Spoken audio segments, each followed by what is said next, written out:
bisa lihat tadi penggugat entah kemana dan kuasa hukumnya gitu kan sampai dicari-cari oleh pihak dari Pengadilan Negeri Jakarta Pusat.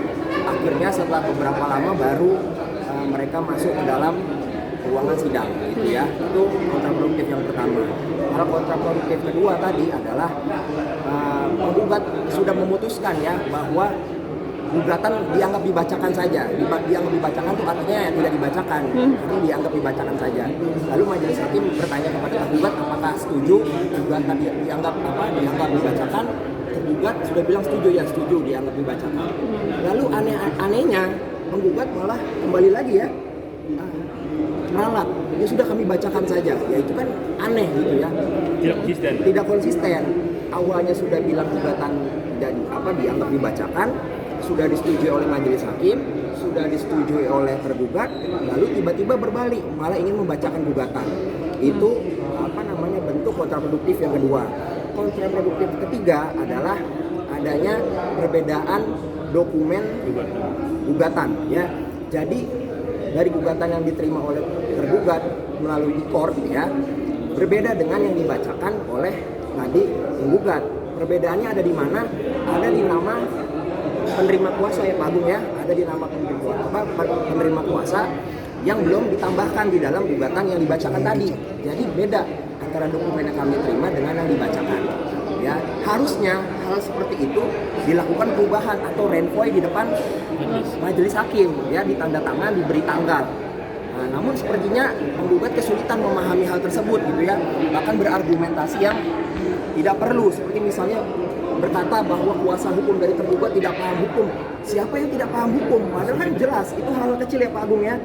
Cukup dibawa ke depan saja, dirubah, ditambah nama penerima kuasanya, lalu direnvoy, diberi tanggal. Itu selesai. Iya, jangan sampai dirubah diam-diam. Hal apapun, sekecil apapun, jangan sampai dirubah diam-diam gitu kan. Harus di depan majelis. Hal yang kedua adalah tadi mengenai penambahan penerima kuasa yang ada dalam surat kuasa. Itu ditulis tangan. Itu sebenarnya nggak masalah, asal direnvoy, jelas diketahui bersama oleh majelis hakim dan kubu tergugat. Nah itu tadi sudah 3 tuh hal yang kontraproduktif. Hal yang kontraproduktif keempat adalah tadi salah satu teman kita ya, rekan kita, kuasa hukum dari penggugat berkata yang tidak produktif, mengatakan yang mulia karena tadi katanya kuasa hukum dari tergugat ini tidak terkenal. Maksudnya apa ngomong kuasa hukum tergugat ini tidak terkenal? Apakah hal itu diatur dalam hukum sehingga harus disebutkan di muka persidangan? Ya, menurut kami justru itu berpotensi melanggar etik. Ya, kami sedang memikirkan ini ya, Pak Agung ya, menimbang-nimbang untuk melaporkan oknum dari kuasa hukum penggugat tadi ke dalam Dewan Kehormatan Kode Etik Advokat ya. Jadi kami sedang cari tahu dia organisasi advokat apa. Nanti kami timbang-timbang lagi Pak Agung ya, kita laporkan atau tidak nih ke Dewan Kehormatan organisasi advokat yang bersangkutan gitu. Nah itu tadi hal-hal yang menurut kami kontraproduktif yang dilakukan oleh penggugat dan kuasanya gitu ya. Harusnya kan itu berjalan alami saja. Padahal agendanya simpel, cuma pembacaan gugatan. Kok jadi seperti ini gitu ya? Etikanya di mana sebagai advokat gitu. Dan lagi tadi majelis hakim juga sampai menegur ya, ketua majelis hakim sampai menegur, sudah cukup. Tapi masih saja kubu dari penggugat ingin bersuara gitu kan. Nah itu hal-hal kontraproduktif yang terjadi tadi di persidangan. Gitu teman-teman. Soal nama tadi siapa Bang? Maksudnya yang salah yang mana, yang benar yang mana nih soal nama? Tadi ada satu nama kalau nggak salah siapa? Boleh disebutnya Bang? Tadi ada nama satu. Sebenarnya nggak ada masalah, itu tinggal ditulis saja, direnvoy saja, hal kecil. Ya, tapi diam-diam. Iya, tapi jangan diam-diam di depan majelis hakim dan tergugat. Direnvoy artinya tuh direnvoy di paraf ya perubahan tersebut, lalu diberi tanggal.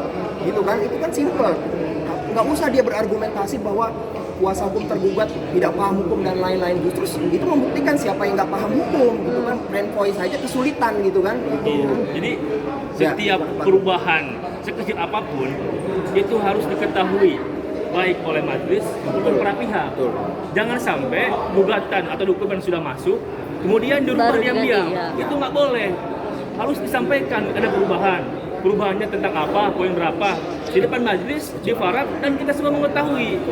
Jadi jangan sampai begitu. Oke. Itu aja. Bang, boleh tahu nggak tadi yang bilang tidak terkenal apakah Bang RN atau Bang LS? Bukan. Bukan, tadi bukan dari penggugat sendiri ya yang bilang bahwa yang berstatement bahwa kuasa hukum tergugat itu adalah pengacara tidak terkenal dan sebagainya, itu bukan dari penggugat sendiri, melainkan dari salah satu oknum dari kuasa hukumnya. Itu ya. Oke. Nah, namanya teman-teman cari tahu sendiri lah. Jadi kelihatan kok tadi di persidangan gitu. Oke. Gitu Bang, ya. Itu gini, itu secara kode etik Ya. tidak boleh sama profesi itu saling menjatuhkan Tadi dia begitu minta berapa kan. sih, Laksman? Kita beradu argumen saja gitu, bukan sentimen gitu. tanya dong. Jadi mari kita beradu argumen, kita adu bukti, bukan saling menjatuhkan, tapi hanya sentimen aja begitu. Anda nggak terkenal, Anda ini, itu kan nggak penting gitu. Kita beradu ilmu hukum aja ya kan di pengadilan ini kan. Kita adu ilmu hukum, adu fakta, adu bukti gitu kan. Bukan dalam landasan kebencian antara teman sejawat. Kita kan cuma sebenarnya mewakili saja ini kan. Kami mewakili Dr. Richard, mereka mewakili Pak Rasman gitu kan. Ya kita beradu saja, adu bukti, adu fakta hukum, adu argumen. Itu saja kan, kita buktikan aja nanti putusan bagaimana gitu kan. Nggak usah ngomong nggak terkenal gitu kan. Gitu Bang, loh. terkait gugatan yang 5 miliar dari Mas Rasman sendiri bagaimana? Iya, sama Dr. Richard minta 500 ya kalau Ya, nggak salah. nanti kan itu apa namanya? Nah, ini bedanya kami dengan mereka. Itu kan gugatan itu kan adalah dokumen hukum. Tentu nanti kami jawabnya bagaimana? Melalui forum yang sudah diatur oleh hukum acara, melalui nanti agenda jawaban. Nah, nanti kan jawabannya akan kami serahkan tadi menurut majelis hakim lewat jalur IKOR ya, ilitigasi. Iya. Artinya nanti dimasukkan melalui sistem ya, tanggal berapa Pak Agung nanti? Tanggal 26. Tanggal 26 paling lambat gitu ya. Tanggal 26 sebelum jam 2 siang itu dokumen harus sudah dimasukkan gitu ya. Nah, jadi ya intinya nanti kami akan jawab itu semua dalam dokumen hukum ya, berupa jawaban. Ya menurut kami tentu kami menolak semua isi dari gugatan tersebut, menurut kami nggak relevan gitu. Nah, tapi kan kalau kami bocorin di sini nanti yang sana udah antisipasi gitu kan. Nah, itulah bedanya kami. Kita adu ilmu hukum, bukan adu apa ya.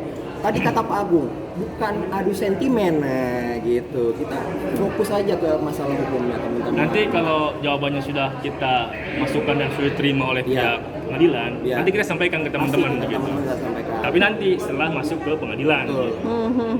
Ini agenda selanjutnya apa, Bang? Jawaban. Agenda selanjutnya adalah jawaban tapi melalui IKOR ya. Oke. Jadi nggak ada sidang seperti Ya. tadi. Oke. Gitu. Melalui aplikasi Ya, ya. Iya, di iya. aplikasi kita upload dokumen jawabannya. Berarti pekan depan sudah tidak ada sidang seperti ini? Enggak, 2 minggu ya Pak. Jadi kan sekarang tanggal 12. 12. Nah, nanti sidang berikutnya atau penyerahan IKOR-nya itu tanggal 26 paling Oke. lambat ya. Sebelum itu pun boleh tapi paling lambat tanggal 26 pukul 2 siang. Oke, Bang, terakhir. Ini Dr. Richard Lee kemana, Bang? Ya, Dr. Richard, jadi gini, kalau kita mengerti ilmu hukum acara, itu biasa saja yang namanya tergugat tidak hadir dalam sidang pokok perkara. Prinsipal. Iya, prinsipal tidak hadir dalam pokok perkara. Karena apa? Ya memang itulah fungsinya dari lawyer. Nah, Ya. itulah bukti dari klien atau prinsipal mempercayai seorang lawyer atau tim lawyernya gitu kan. Nah, kalau sudah ada tim lawyer masih datang juga ya itu silakan. Itu mereka. Kalau Pilihan kami ya. enggak, klien kami alhamdulillah percaya penuh dengan tim kuasa hukum.